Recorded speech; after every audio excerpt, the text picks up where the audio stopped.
Other interesting cultural news, you have Riley Gaines on a biological man who injured 3 women, forcing the entire team to forfeit.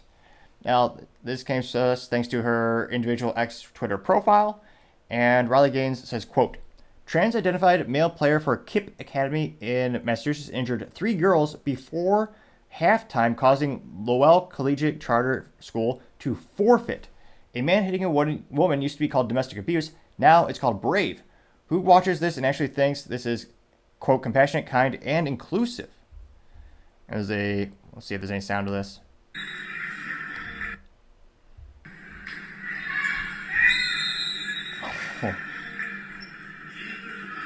So it's someone who's about twice the size as everyone else on the field. Well, sports ball is not quite accurate. It's not a field in basketball. I believe it is called a court. But nevertheless, there's someone about twice the size of everyone just manhandling them. Just grabbing the ball and twisting it so that the girl falls to the ground. If it wasn't so heartbreaking for these gals who are trying to get scholarships and compete, it's almost something straight out of a comedy.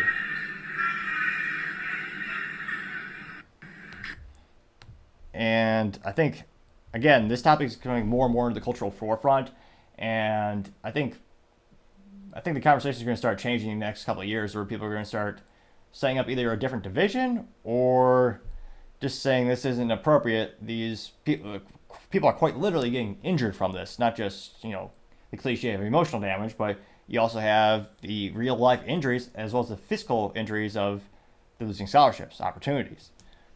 But maybe I'm alone in this assessment. Let's dive in the comments and find out. Let's see here. Riley Gaines says, quote, article here, the statement from the school says 2023, but articles and their schedule show that's a mistake on their end. It was just this month in 2024. They got 4.4 thousand. Paul Suzupa says, quote, this is really ridiculous. Men can't play in women's sports, period. Either abide by those rules or all parents need to pull their kids out of the schools. It shouldn't be up to the minors to solve this issue, unquote. Getting 5.1 thousand likes. Betsy Tanner says, quote, people need to quit participating. Participation equals consent. Quit consenting with lies and perversion. Parents, be a hero and stand up for your daughters, unquote. Getting 2.6 thousand likes. Which, again, I can't but wonder, where the hell are all the fathers in these instances, and how are they allowing this to happen?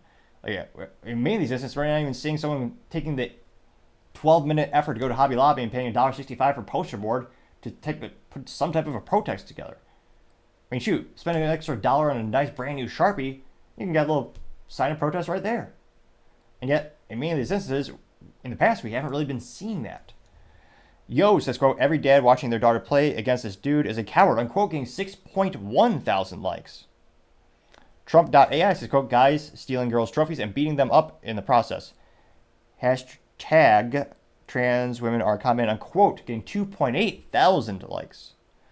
Lewis says, quote, the cowardly male basketball player is disgusting for choosing to play against females, but the people in charge who allow this to happen are way more disgusting, unquote, getting 4.6 thousand likes. Especially Synthetic says, quote, they made women forfeit to a perverted, abusive man, unquote, getting 2,000 likes. Texas Dog Dad says, quote, well, for a tiny part of the population, the trans community sure is out kicking the coverage on violence. The number of trans shooters in the news, stories like that, these are signs of deeper psychological problems that are not being addressed by transitioning and cooking 2,000 likes. Augie says, quote, the coach didn't withdraw because of this guy, but because of fear of players being hurt. He should have called out the male player as the cause, and cooking 2.4 thousand likes. Texas Girl IRN says, quote, ladies, stop playing sports with men, don't compete. That will end it once and for all, unquote, getting 263 likes. Paul Dame says, quote, after a player of any gender injures the second player, why aren't they getting a technical violation or getting benched? Were there any consequences for after the third injury? Unquote, getting 856 likes, which, and granted, these days, from political news and political charges to even sports balls, I think everyone can see there's many different standards for different people, and unfortunately the law is not equally applied to all as it should be. Do one or two more here. Chris Egan says, quote, stop competing against them. Don't give them the satisfaction, unquote, getting 538 likes. Roxanne Hodge says, quote, at no time does their squirrely statement mention the abuse of the female players by men, unquote, getting 599 likes. Actually, we're going to that weak statement now. So the statement from Collegiate Charter School. It's a pretty uninspiring name, but nevertheless, maybe I'm mispronouncing it. It sounds really cool. Now, the statement says, quote, charter school supports decision for forfeit game with Kip Academy, Lowell, Massachusetts. On February 8th, the coach of the Collegiate Charter School of Lowell's girls basketball team decided to end the game at halftime after watching a third player injured in the game with Kip Academy. The bench was already depleted going into the game, with the 12-player roster having 4 players unable to play. When the coach saw 3 more girls go down in the first half, leaving him with 5 players, he made the call to end the game early. The upcoming charter school playoffs are looming, and he needed a healthy and robust bench in 4 days. Once the third player was injured, the remaining 5 expressed concern to him about continuing to play. The players feared getting injured and not being able to compete in the playoffs. In an effort to maintain safety for his team, he decided to forfeit. The charter school supports this decision and reiterates its values of both inclusivity and safety for all students. We take the standards set by the MIAA and our board of trustees seriously and strive to uphold them and on and off the court. We also follow the guidance from the MIAA and state laws regarding equity, and access for all student athletes. Unquote. So that is the most politically correct saying something without saying something statement I've heard in quite some time.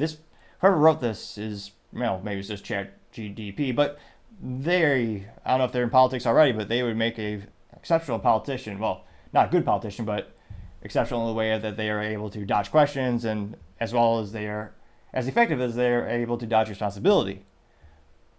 So it'll be interesting to see. I know a lot of people were worried to express their concerns. I mean, you might lose your job if you say the wrong opinion these days, or the right opinion, depending on who you're asking. But I think we're going to see more and more people start to publicly display their disdain for some of these sporting instances. And I think the Overton window is shifting, so to say. And from a cultural perspective, you're going to see more and more of these instances gaining more, well, thanks to X Twitter, you're going to see more and more of them being brought forth in terms of the cultural lexicon and being brought toward to the attention of folks. So they actually realize, because there are some people who don't think this stuff is happening because they only watch the traditional mainstream media. Think, Fox News, MSNBC.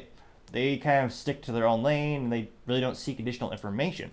So there are a lot of these topics, culturally speaking, where it's happening in real time, but some people just don't believe it. And truth be told, a lot of people are working just to put food on the table.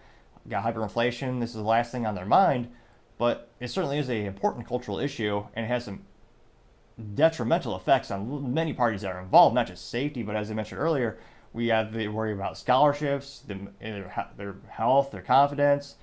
It's detrimental. So Riley Gaines is one of the few athletes that actually did take a stand, pun moderately intended. I believe she's quite apt and professional at public speaking as well.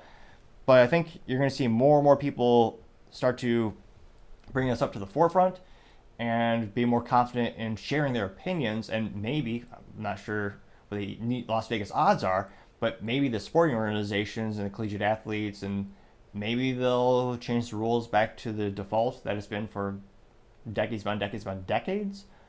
Or maybe it'll just become a bifurcated issue, or partisan issue, where certain states will just have their own way, and if you want to compete in another way, go to another state. I don't know. It'd be interesting to see where the cards fall to say, but let me know what you thought of this topic. It'd be fascinating to hear, as always, what you have to say. Thank you, everyone, again, for taking the time to tune in today. We're trying to get to 4,000 subscribers by the end of the month, so if you could click that button, I would greatly appreciate it. Also, leaving a comment and a thumbs up, thumbs down, and sharing is also a great way to give us the additional feedback, as well as help the channel grow. Lastly, don't forget to take the time to tell your family, tell your friends, tell your coworkers, heck, tell your enemies, tell anyone and everyone. Just stay safe, fight the good fight,